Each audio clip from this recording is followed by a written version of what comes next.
Le Grand Matin Sud Radio, 7h-9h, Jean-Jacques Bien, Bourdin. Elisabeth Lévy est là avec nous. Elisabeth, étude de l'INED, l'Institut National des Études Démographiques. Les couples où les femmes gagnent plus d'argent divorcent plus. Ah bah oui, cette étude va faire pleurnicher. D'ailleurs, elle a déjà commencé, hein, j'ai déjà entendu quelques réactions. Donc, dans les chaumières féministes qui vont y voir une nouvelle preuve que l'infâme patriarcat et les stéréotypes de genre, comme on dit dans la noble langue sociologique, ont la vie dure. Alors attention, hein, c'est pas un sondage, c'est vraiment une très vaste enquête menée depuis 6 ans avec des données concernant, je suis pas sûr, mais au moins 100 000 couples. J'ai entendu deux choses, j'ai pas bien compris, c'est très compliqué leur tableau. Couple hétérosexuel. Hétérosexuel, bah oui, parce qu'on Oui. peut pas savoir dans les couples homosexuels, il n'y a pas de question de genre, justement. Oui. Bon, donc c'est une énorme étude qui a été publiée en anglais, hein, dans une grande revue internationale de démographie. Alors je vais pas vous assommer de chiffres à l'arrêt. Le résultat, c'est ça, c'est que quand une femme gagne plus que son conjoint, le risque de divorce est plus élevé que quand c'est le contraire. Et plus l'écart augmente, plus le risque augmente. Hein.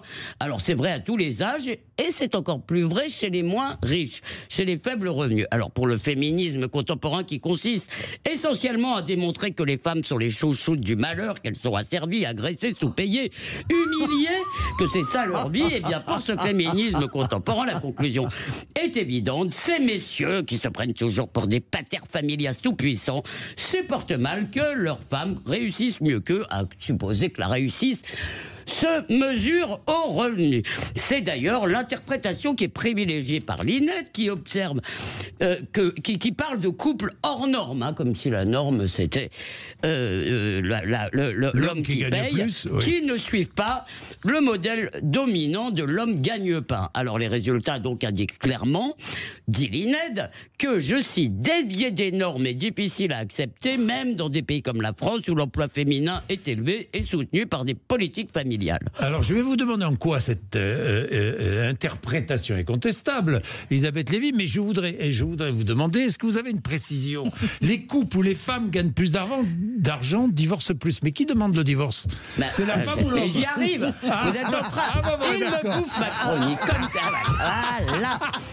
Alors, je trouve que c'est justement l'interprétation de dire que ces couples divorcent plus parce que monsieur ne supporte pas que sa femme gagne beaucoup d'argent. Ben, c'est l'interprétation elle-même qui est sexiste parce que elle semble partir du principe que les femmes subissent tout ce qui leur arrive, les pauvres petites. Et ben, d'ailleurs, par exemple, le HuffPost écrit une femme qui gagne plus encourt plus le divorce, comme si vous voulez, le divorce c'était une punition de la femme. Eh bien non, on sait très bien, Jean-Jacques, c'est pas dit dans l'étude, mais ça c'est connu, que dans la plupart des cas, ce sont les femmes qui partent. Les hommes sont un peu plus lâches. Oui. Vous le savez, si Surtout que quand une femme, a décidé de partir, elle ne se retourne pas. Tandis qu'un homme, il est toujours là pour revenir. J'aime beaucoup les stéréotypes de genre avec vous. Et d'ailleurs, celui-ci est tout à fait exact. Alors, pourquoi? Eh bien, d'abord, peut-être qu'elles sont plus enclines à divorcer quand leur conjoint gagne moins. D'ailleurs, hein, l'INED l'envisage quand même au conditionnel, ben, tout simplement parce qu'elles n'ont pas envie de traîner un boulet financier. Qui sait, ça peut arriver. Peut-être que... Non mais c'est vrai. Pardon. Peut-être que certaines femmes sont vénales, qu'elles voudraient elles-mêmes avoir un homme qui puisse les couvrir de choses luxueuses. Non, ça doit être très très rare. Mais surtout, et ça, là je vais redevenir sérieuse une seconde, aujourd'hui, un tiers des femmes gagnent plus ou autant que leur conjoint, et dans 20 ans ce sera le contraire avec l'évolution des diplômes à l'université, etc. Elles sont autonomes financièrement, et donc elles sont libres. C'est ça la bonne nouvelle. Elles partent quand elles veulent. Voilà, c'est ça la bonne nouvelle de cette étude, et c'est pour ça que cette étude va hérisser les féministes qui détestent les bonnes nouvelles. Je comprends pas pourquoi vous arrivez toujours. J'adore votre chronique. En plus de ça, elle est très drôle, mais elle est très intelligente comme vous. Oh bah merci, drôle, n'en jette plus. J'attends la suite arrive. Je sais pas comment vous vous démerdez, Elisabeth. Vous débrouillez pour toujours nous caler votre couplet sur le féminisme. Non, quand je parle du Hamas ou du Hezbollah, j'y arrive pas. Non, mais attendez.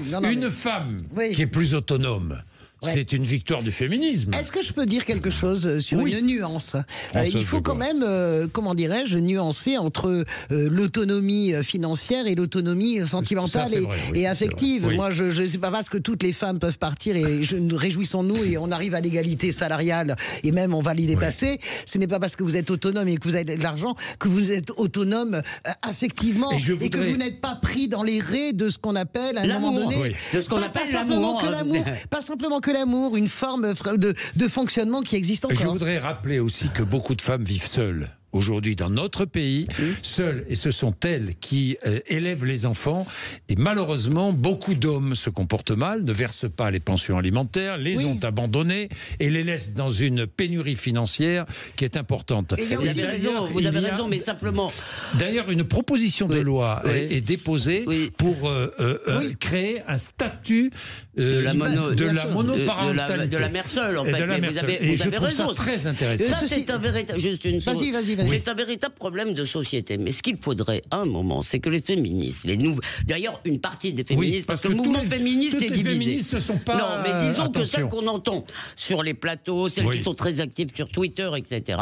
Je veux dire, elles sont ce qu'Alain Finkielkraut appelle des mauvaises gagnantes. C'est-à-dire que, bien sûr qu'il reste des choses à faire, mais enfin, la révolution féministe est probablement le plus grand bouleversement de la fin du XXe siècle. C'est-à-dire l'égalité comme norme dans nos pays est probablement Oui, alors, quelque chose oui. qui a changé. Moi, d'accord. écoutez, ma mère travaillait quand Oui. j'étais petite. Elle a toujours travaillé jusqu'à 85 ans d'ailleurs. Comme la mienne, Mais 70 elle était ans.